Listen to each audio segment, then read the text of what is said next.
আসসালামু আলাইকুম, সবাই কেমন আছেন? আশা করি সবাই ভালো আছেন। তো আজকে আমি আপনাদের বাংলাদেশ প্রতিদিন থেকে কিছু নিউজ পড়ে শোনাবো।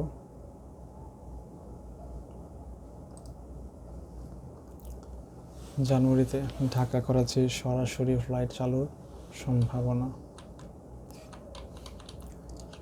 বাংলাদেশে নিযুক্ত পাকিস্তানের হাইকমিশনার ইমরান হায়দার আশা প্রকাশ করে বলেছেন,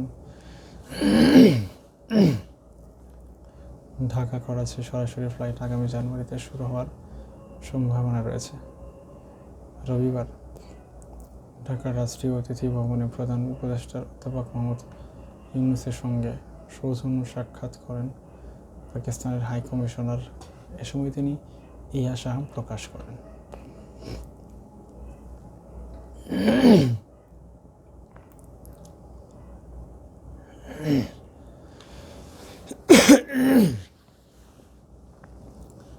সাক্ষাৎকালে উভয় পক্ষ দক্ষিণ এশিয়ার দুই দেশের মধ্যে দ্বিপক্ষীয় সম্পর্ক আরও জোরদার করতে বাণিজ্য, বিনিয়োগ ও বিমান চলাচল সহযোগিতা সম্প্রসারণের পাশাপাশি সাংস্কৃতিক, শিক্ষাগত ও চিকিৎসা বিনিময় বাড়ানোর উপায় নিয়ে আলোচনা করে। পাকিস্তানি হাইকমিশনার উল্লেখ করে, গত বছরের তুলনায় দ্বিপক্ষীয় বাণিজ্য 20% বৃদ্ধি পেয়েছে। উভয় দেশের ব্যবসায়ী সম্প্রদায় সক্রিয়ভাবে নতুন বিনিয়োগের সুযোগগুলো সন্ধান করেছে। তিনি সাংস্কৃতিক বিনিময়ে উল্লেখযোগ্য বৃদ্ধি তুলে ধরে বলেন, বাংলাদেশের শিক্ষার্থীরা পাকিস্তানে উচ্চশিক্ষার সুযোগ, বিশেষ করে চিকিৎসা বিজ্ঞান, টেকনোলজি এবং কৃত্রিম বুদ্ধিমত্তায় প্রবল আগ্রহ দেখিয়েছে। হায়দার আরও বলেন, পাকিস্তানের লিভার ও কিডনি প্রতিস্থাপনের জন্য শীর্ষস্থানীয় হাসপাতালে যাতায়াত করা রোগীর সংখ্যা বৃদ্ধি পেয়েছে এবং পাকিস্তান প্রতিস্থাপন সম্পর্কিত চিকিৎসা ক্ষেত্রে প্রশিক্ষণ ও একাডেমি সুযোগ দিতে প্রস্তুত।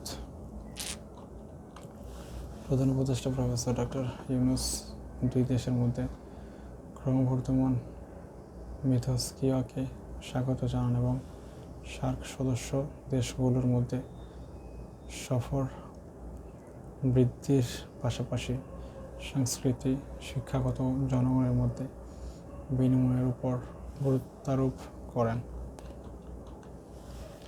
প্রফেসর ইউনূস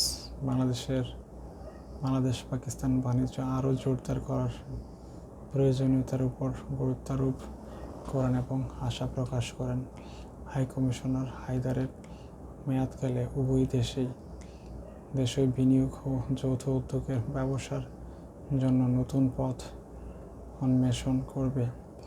সবাই এসডিজি সমন্বয়ক ও সিনিয়র সচিব লামিয়া মুর্শেদ উপস্থিত ছিলেন।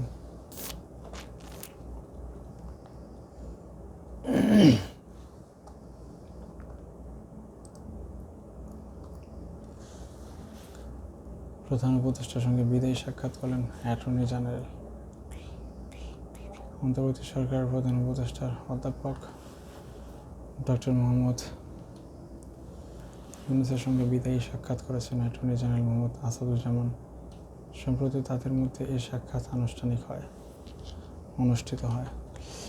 রবিবার সন্ধ্যায় এ তথ্য জানান প্রধান উপদেষ্টার উপপ্রেস সচিব আবুল কালাম আজাদ মজুমদার। ব্যক্তিগত কারণ দেখিয়ে রাষ্ট্রপতি বরাবর পদত্যাগপত্র জমা দিয়েছেন অ্যাটর্নি জেনারেল মোহাম্মদ আসাদুজ্জামান। শনিবার অ্যাটর্নি জেনারেল কার্যালয়ে এই অব্যাহতিপত্র দেয়া হয়। এর আগে 5 November attorney general Mohammad Asaduzzaman সাংবাদিকদের জানান, তিনি ত্রয়োদশ জাতীয় সংসদ নির্বাচনে ঝিনাইদহ 1 আসন থেকে নির্বাচনে অংশ নেবেন। সেদিন নিজ কার্যালয়ে সাংবাদিকদের প্রশ্নের জবাবে মোহাম্মদ আসাদুজ্জামান বলেন, আমি ভোট করব, আমি নমিনেশন ওখানেই ঝিনাইদহ 1 চেয়েছি। আমি রিটার্ন অ্যাটর্নি জেনারেল হিসেবে আছি এখনও। আমার অ্যাটর্নি জেনারেল পদ ছেড়ে গিয়ে আমি ভোট করব, যখন সময় আসবে তখন করব। এদিকে ত্রয়োদশ জাতীয় সংসদ নির্বাচন সামনে রেখে ঝিনাইদহ 1 শৈলকুপা সংসদীয় আসনে ধানের শীষ প্রতীকে বিএনপির মনোনয়ন পেয়েছেন অ্যাটর্নি জেনারেল মোহাম্মদ আসাদুজ্জামান। বুধবার বিএনপির দলীয় সূত্র ও তথ্য নিশ্চিত করেছেন। এর আগে 23 ডিসেম্বর শৈলকুপা উপজেলা বিএনপির নেতার ঝিনাইদহ 1 আসনে অ্যাটর্নি জেনারেল মোহাম্মদ আসাদুজ্জামানের পক্ষে মনোনয়নপত্র সংগ্রহ করেন।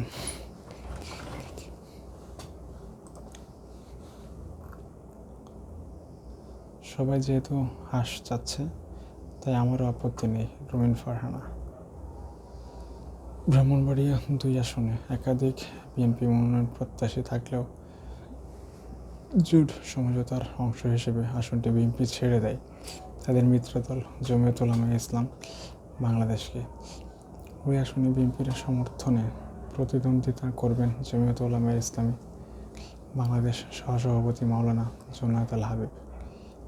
তাই অত্র আসনে স্বতন্ত্র প্রার্থী হিসেবে প্রতিদ্বন্দ্বিতা করবেন কেন্দ্রীয় বিএনপির আন্তর্জাতিক বিষয়ক সহ সম্পাদক সাবেক সংসদ সদস্য ব্যারিস্টার রুমিন ফারহানা।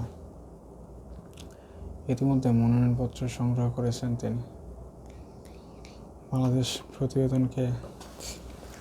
প্রতিদিনকে রুমিন ফারহানা বলেন, রাজনীতিতে এসেছি মানুষের ভালোবাসার সমর্থনের শক্তিতে। এলাকার মানুষ যেটা চায় সেটাতেই আমি গুরুত্ব দিই। আমি স্বতন্ত্র প্রার্থী হিসেবে মনোনয়নপত্র সংগ্রহ করেছি। প্রতীক হিসেবে কোনো পছন্দ রয়েছে কিনা জানতে চাইলে তিনি বলেন, এলাকার মানুষ যেহেতু হাঁস চাচ্ছে, এতে আমার কোনো আপত্তি নেই। রুমিন ফারহানা আরও বলেন, আমি শুধু রাজনীতিবিদই নয়, একজন সাধারণ মানুষও। গ্রামে হাঁস মুরগি পালন করি, সহজ জীবনযাপন করি। মানুষের সঙ্গে আমার সম্পর্ক রাজনীতির বাইরেও আত্মিক।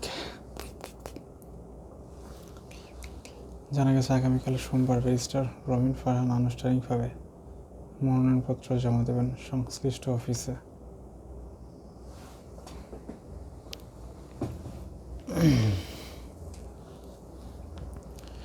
আচ্ছা অবস্থা, আজকের মতো এখানেই বিদায় নিচ্ছি। সবাই ভালো থাকবেন, সুস্থ থাকবেন।